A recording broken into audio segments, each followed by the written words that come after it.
This Torah class is brought to you by TorahAnytime.com. Okay, welcome everyone. A good night of Shabbos. This is a special Chumash shir given on Parshas Vayikra. It's interesting. I decided that I wanted to give a shir on the Parsha, and I, looked through my notebooks.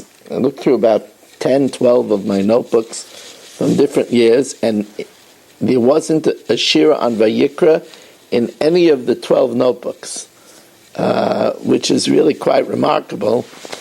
And it's because either Vayikra falls out on Pesach time, around Pesach time, or around Purim time, and I usually gave a shir on Pesach or on Megillah. So I'm really happy to be able to give a shir special on Vayikra. We're going to learn, first of all, the Refuah Shalema for Shendel Shlema Bas Betya, who is battling Yana Machla and is in a fight for her life. Also, we'll learn for Chai Rachel Etel Bas Shalamis, who, after surviving a heart attack and a allergic shock, now has what they think is the coronavirus. So let's learn for Chai Rachel Etel Bas Shalamis that she should be able to go back home to her family healthy. We're going to learn for Shoshana Bas Bella, also our own Dr. Moskowitz here from Staten Island, from my shul, who was caring for his patients, contracted the virus, and he's in the hospital. He's not on a respirator, Baruch Hashem, but he is in pain and is uncomfortable. So Reuven Shmuel Ben Chai Sarah. Another Talmud, Stephen Weiss, he should have a Refuah Shalema. Also, Lahavdil Ben Chaim L'Chaim, we mourn the loss of one of my dear Talmidim, a very big servant of the Klal, Dr. Respler. Dr. Respler, they're both doctors, Yibadal L'Chaim, but Dr. Respler, the urologist, the husband, passed away today. And he was a very, very good man, and we miss him dearly. We'll learn for Yosef Chai Ben Chai Miriam. They should all have a Refuah Shalema B'Seich Shechel Yisrael. Today's shir is sponsored by the Klugman family, with a great Akar Satayv to Yog Klugman and his family, who does it for the Gesund of Klal Yisrael. Also by Betzal Klein and family, that we have this now crystal clear Kala Lashon is because of him. He sent me a delivery of a whole bunch of stuff, and included in it was a special new phone for Kala Lashon. So it says in the Parsha, Adam ki yakriv mikem korban la Hashem, a man who offers a korban to Hashem. So in the Yalkut Shemaini and Tehillim, it gives us a discussion between Hashem and the Midas Hadin. Hashem says, what should we do with a person that sins? So the Midas Hadin, the attribute of strict justice, says, Nefesh HaChatas Thomas, a person that sins should die. But the Rebbeinu Shalom says with his Rachmanis, Yavi Karban v'yiskaper. Let him bring a carbon and receive atonement. And that's what the Medrash says over here on the pasuk of Adam ki yakriv mikem carbon. Haven yakir li Ephraim, a son precious to me, Ephraim. That's referring to Klal Yisrael. And Hashem calls us a son. Because really, when a person sins, lo yaleinu rachmana litzlan, he should die. But Hashem said, bring an animal, and what you do with the animal will be instead of it happening to you. Right? So when we slaughter it, and when we when we cut it up, and when we smoke it up on the altar, it's as if it was being done to us. That's the Rachmanis of Hashem. Now, today we don't have a carbon. You see, when we had a Mizbeach, it says the Mizbeach was a great peacemaker. Rashi tells us the Mizbeach makes peace between us and our Father in heaven. And it's interesting, we know from our Gemara, a lot of times the Beis Hamikdash is referred to as Lebanon. And it's interesting, what Lebanon is Lebanon. What does Lebanon have to do with the Beis Hamikdash? The Beis Hamikdash is in Yerushalayim. So Reb Shimon Yochai actually poses the question in the Medrash. It says in the Pasuk, Hora Toiva Zeh v'Halebanon. What does Lebanon have to do with the Beis Hamikdash? We had it in Brachas also. What does Lebanon have to do? So there's different opinions in the Beis Hamikdash, in the Medrash. Rav Tavyumi Amar Shekol Levavos Smeichim Bay. All hearts rejoice over the temple. Why? Because it offers atonement. It offers kapara for everyone. It saves them. Like we said in Nefesh HaChatas Thomas Chas V'Shalom, the Beis Hamikdash saves them. As a matter of fact, the Medrash quotes, that's why it says, Yefei Noif, the goodly branch, Mesayis Kalaretz, which causes rejoicing for the whole world. So Rabbi Yeshua Leib Diskin, Zechtzav Kosh Brachas Chusi Yogan Aleinu, Rabbi Yeshua Leib Diskin says, why do we refer to the Beis Hamikdash as a knife? If you think about it, a knife is a branch. Well, shouldn't the Beis Hamikdash be referred to as the trunk?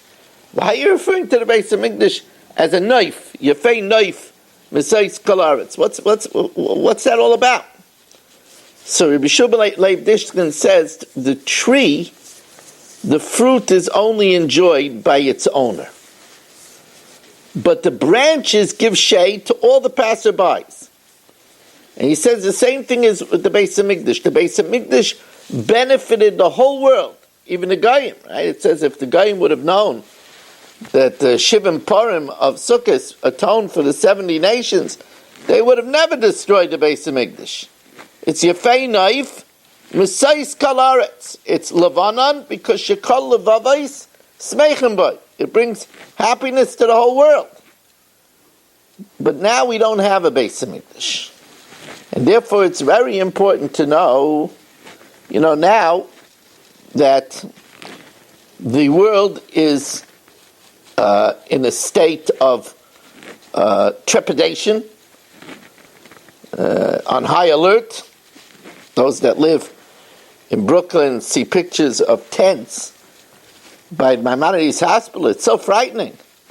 And we get report after report of dear people either ill or passing away, the loss of such great people like the Stanislav Rebbe in London, Rabbi Pluchak, the Reshiva Derech Chaim, to name just a few.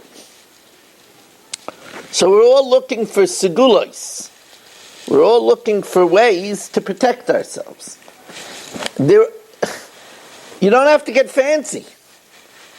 We know that here we are in our house, we have more time. The first skula in Shas for Arichas Yomim is to be Maveh Seder. Now there are people that say, I messed up. I wasn't Maveh Seder. We're starting a new Chumash this week. We're starting Chumash Vayikra, and we could start now being Maveh Seder. Now, so first of all, that in itself is a skula. It says, Marichan lo yama v'shnaysav. It gives a length of days, quality days. That means days we shouldn't be sick, quality days, and years.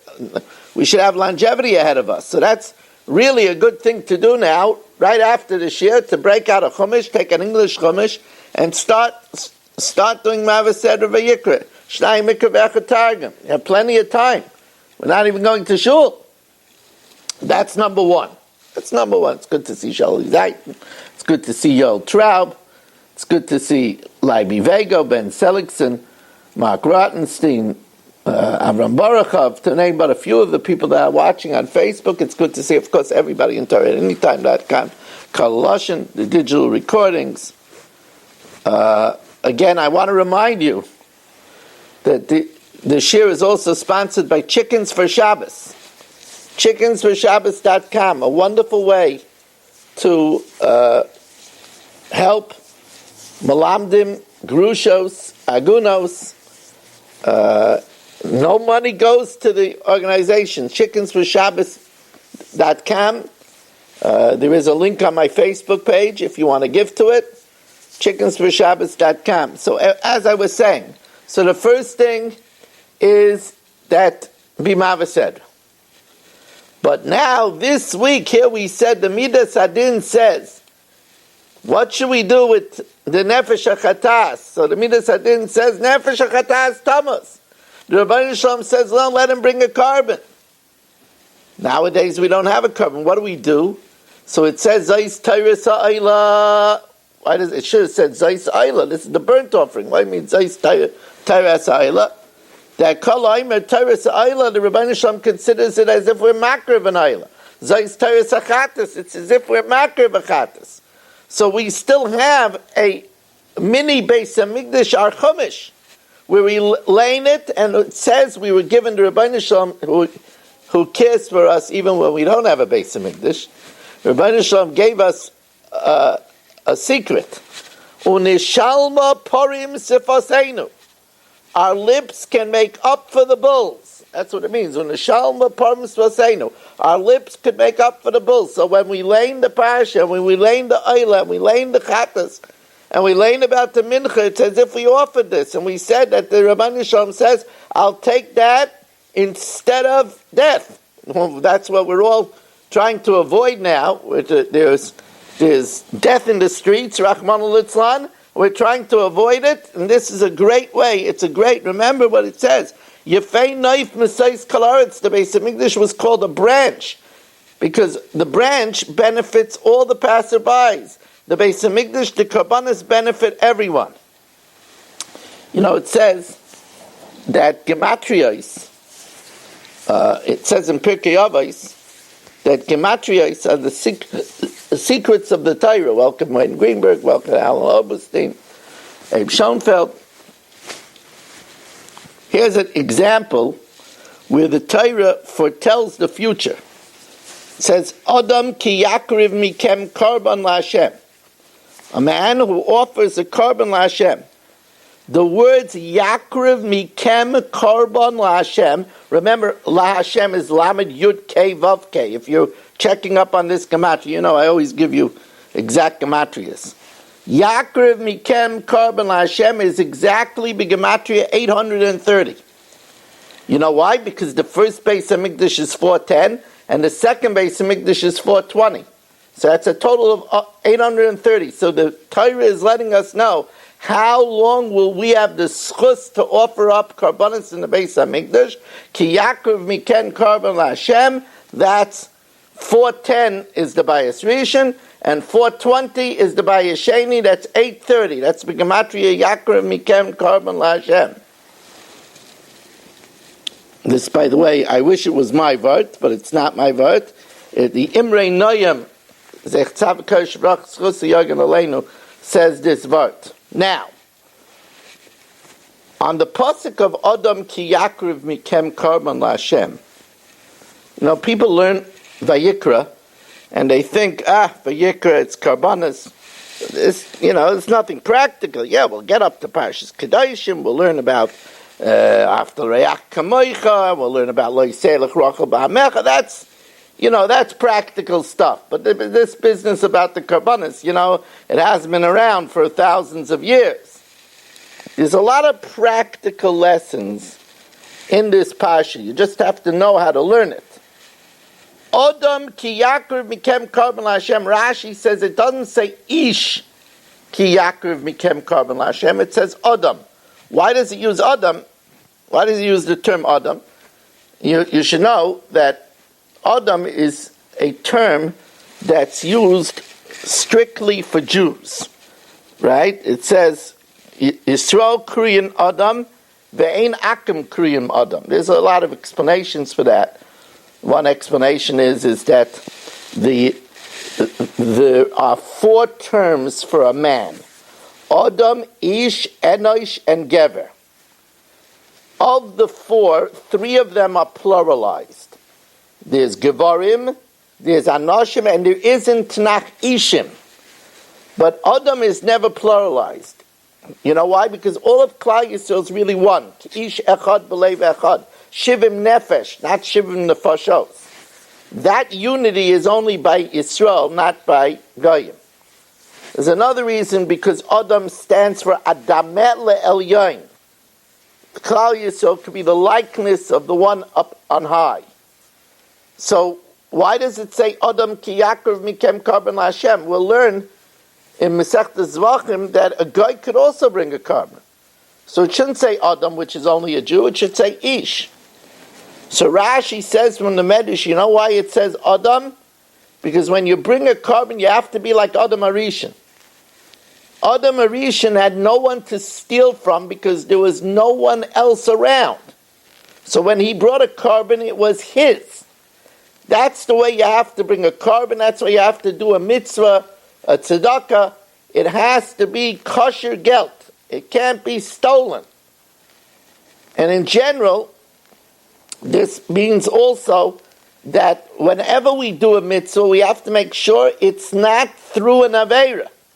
See, here a person thinks he's doing a mitzvah, he makes a minyan outside. And then a Holocaust survivor who says, I didn't miss a minyan even in the camps, he comes out and he davens in the minyan and he gets sick. You think Hashem wants such a tefillah? Think Hashem wants such a tefillah? Or he makes a minyan outside and the goyim look and say, look at these Jews, they're making things dangerous for everyone. You think the Rabbeinu Shalom wants a tefillah al yedei chilul Hashem? We have to be very careful when we do a mitzvah that it's not a mitzvah that comes through an aveira. It's interesting. There's another example of this in this week's parsha. It's very interesting. It says, and we learn about this very much when we learn Kachim, but it's such an interesting Rashi. It says about the bird offering, v'heisir es moirasa b'noitzasa, you remove the crap by its feathers, v'hishlchaisa eitzel hamazbeach kedema, you throw it by the mizbeach to the east, el mekoim hadeshin, you throw it to the place of ashes.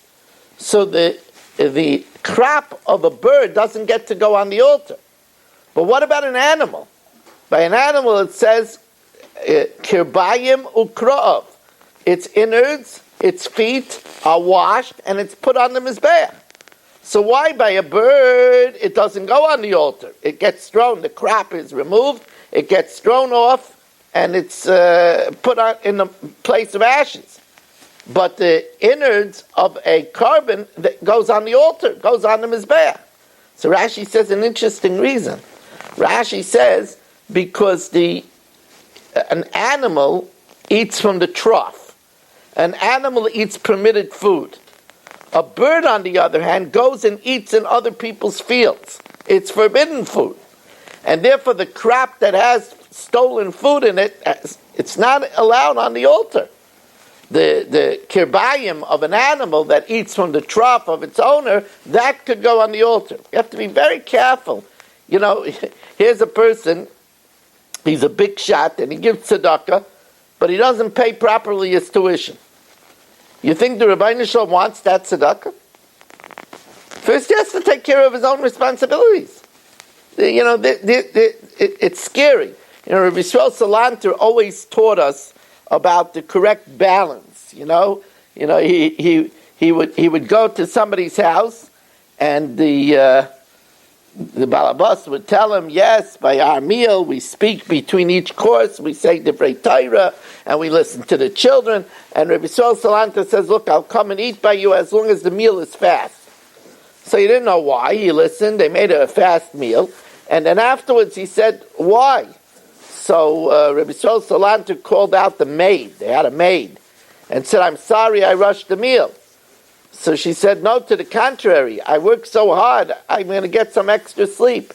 So Rabbi Yisrael Salanter said, you see, the maid is a widow. And you can't be a tzaddik on her cheshbon. Right? What does it say? It says, B'itzeya beirech niyetz Hashem. One who snatches, if he makes a bracha, Hashem is disgusted.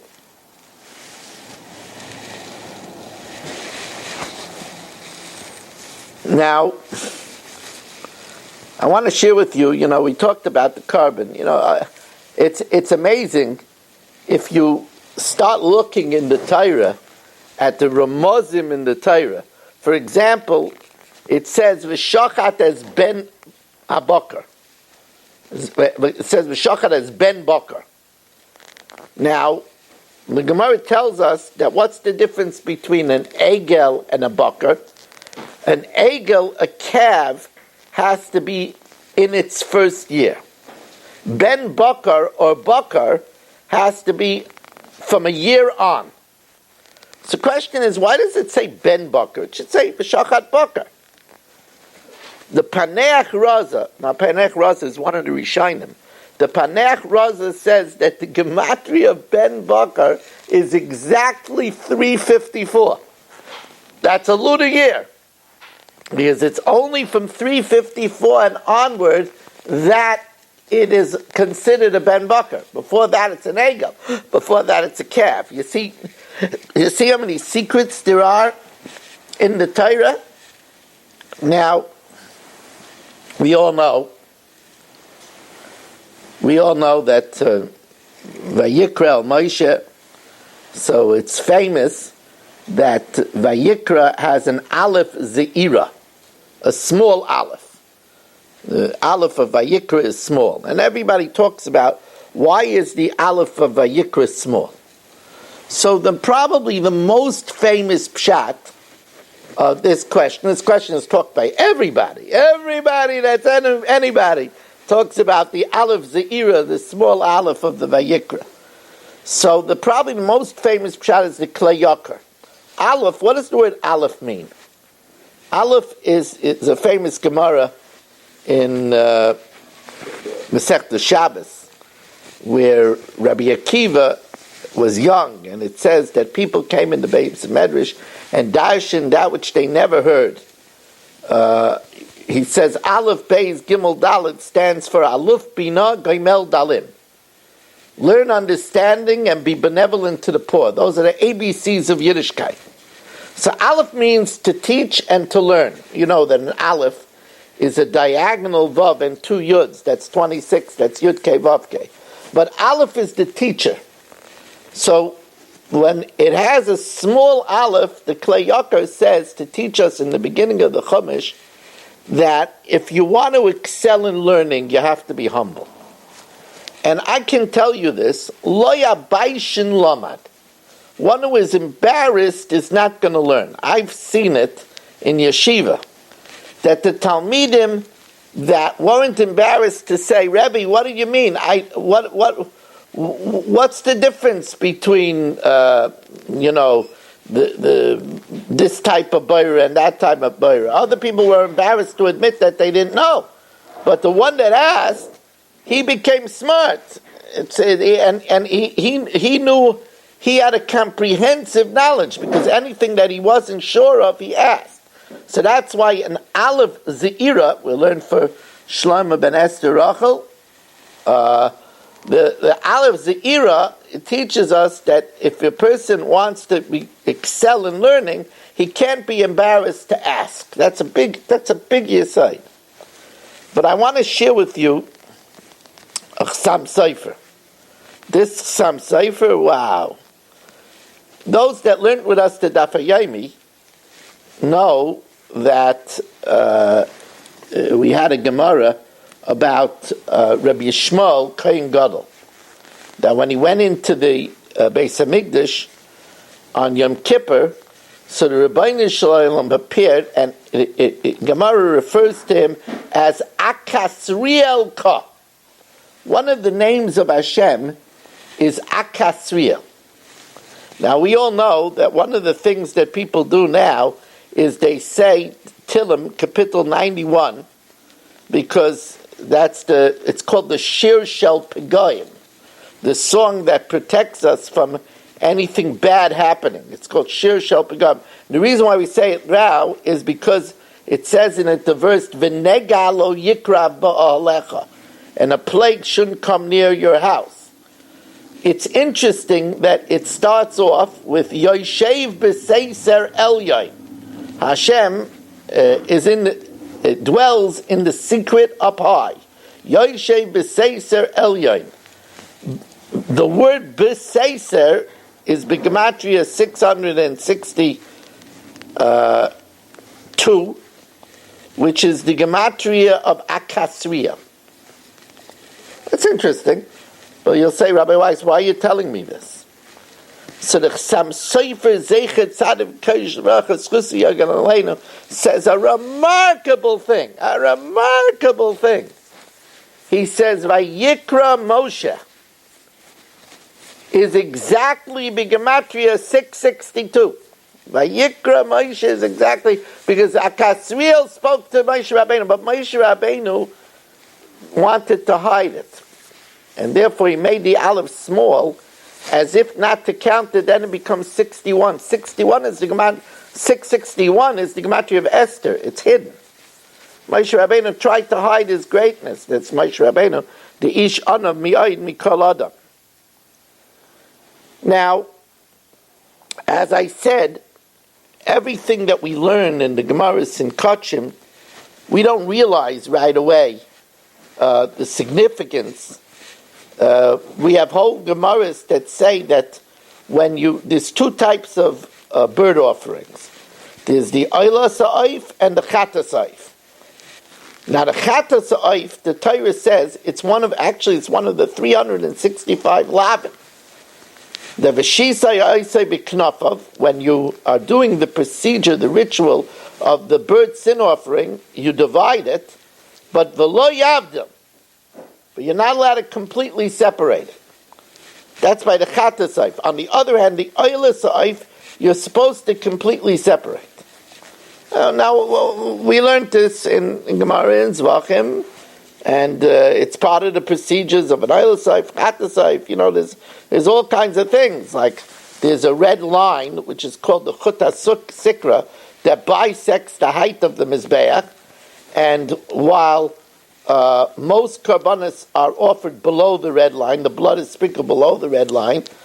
Oilas, behema, shlamim, they're all done below the red line. The chatas behema is above the red line. But by the birds, it's just the opposite. It's confusing. By the birds, the oila saif is above the red line, and the chata saif is below the red line. So there's all kinds of halachas. But this halacha, that a chata saif, you don't separate, lo yavdil. While the oila saif, you have to separate it entirely. The Torah Ladas says an interesting homiletic drasha to explain this. The Torah Ladas says that when it comes to chatas, when it comes to sins, lo yavdil, the guy makes no differentiation. If he sees one or two yidden doing something, he says all Jews are that way. Say a person foolishly comes out, he's coughing, he's hot, and he goes shops in Costco. What are you doing? You're not feeling well. Okay, you're young, you're going amongst the people. Somebody sees a Jew do that, he says all Jews don't care. Have to know that that's the way the Goyim are. When it comes to chatas, lo yavdil, they make no differentiations.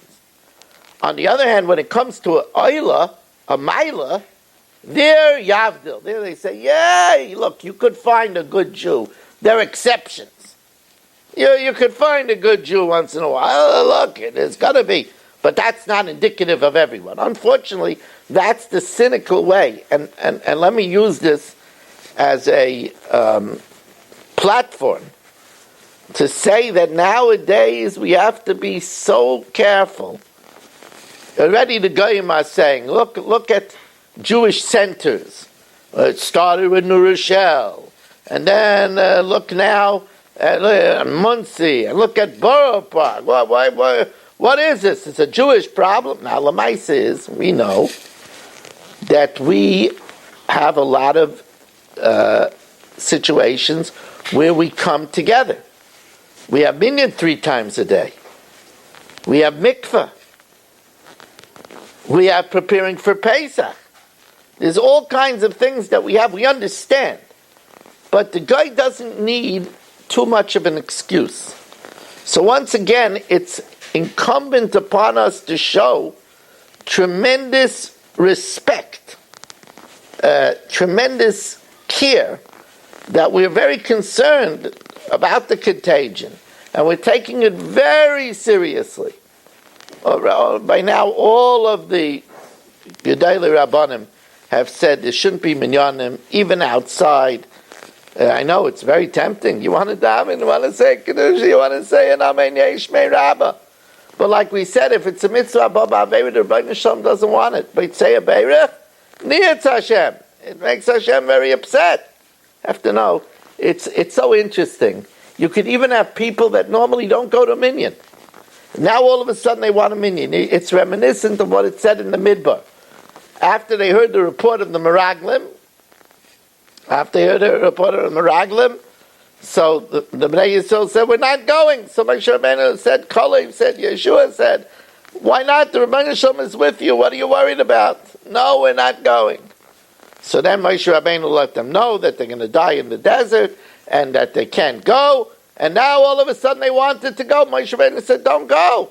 If you go, Hashem is not with you. They went and Amalek killed them. Why'd they go? Before they were afraid. Now Moshe Rabbeinu told them not to go. Now they go. Because when you're supposed to do it, the Yetzer Hara says, don't do it. And when you're not supposed to do it, the Yetzer Hara says, do it. That's the way the Yetzer Hara works. That's the way it is. That's the way it always is.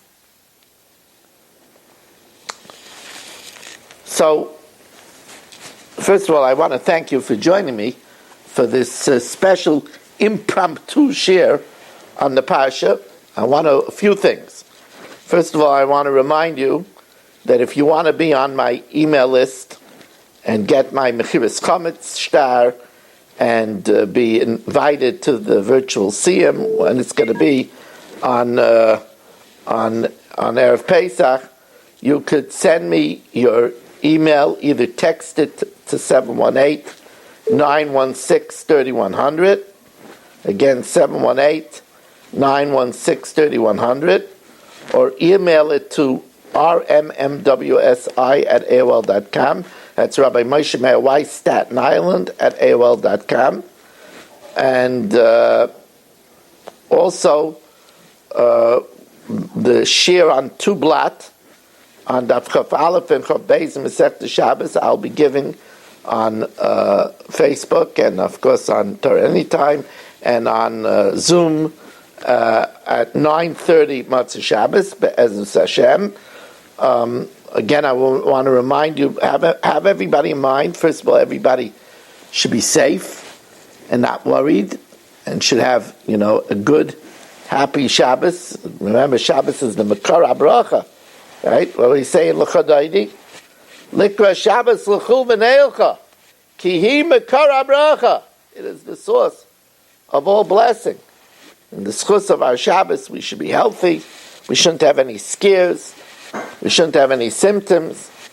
I want to ask everybody again to learn from my Balabos, a very big and wonderful doctor, Ruven Shmuel ben Chaya Sarah, my wife's Mechotenester, Chaya Rachel Etel Bas Shalamis, a young Rebbetzin, Sheindel Shlema Bas Betya. Again, if you would like to do Mois Chitin, a very good place to do it is chickensforshabbos.com. There's a link on my Facebook page as well, chickensforshabbos.com. Thank you very much for joining us, and have a wonderful Shabbos.